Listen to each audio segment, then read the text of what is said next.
Washington can no longer ignore the political repression under Donald Tusk-led Polish government, nor the EU's censorship rules that threaten free speech both in Poland and the United States, wrote Jim Jordan, the chairman of the Committee on the Judiciary of the US House of Representatives, along with 4 other congressmen, in a letter to Michael McGrath, the EU Commissioner for Justice and the Rule of Law. US politicians condemn censorship practices and demand urgent action from Brussels. Congressmen expressed concern about recent allegations that Polish Prime Minister Donald Tusk's government is weaponizing Poland's justice system to target and censor political opponents. The 4-page document then goes on to list, with appropriate citations, all the concerning moves from the Tusk government that appear designed to silence and damage its political opposition, particularly in the lead-up to the 2025 presidential election, the first round of which is scheduled for this Sunday, May the 18th. This letter is really worrying. It shows that Poland's reputation has been damaged around the world. It also shows that the Polish and American governments do not have good relations.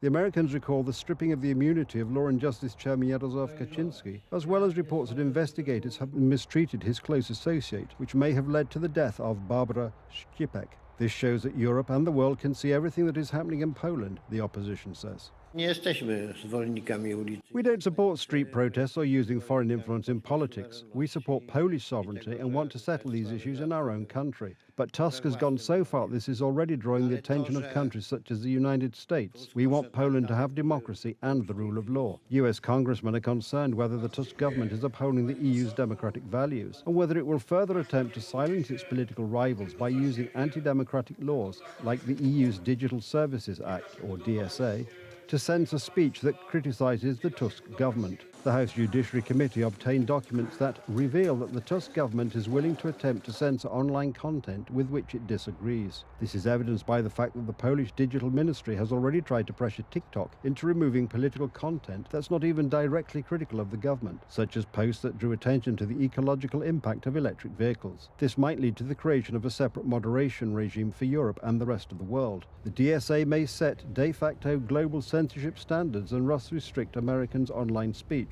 the letter argues.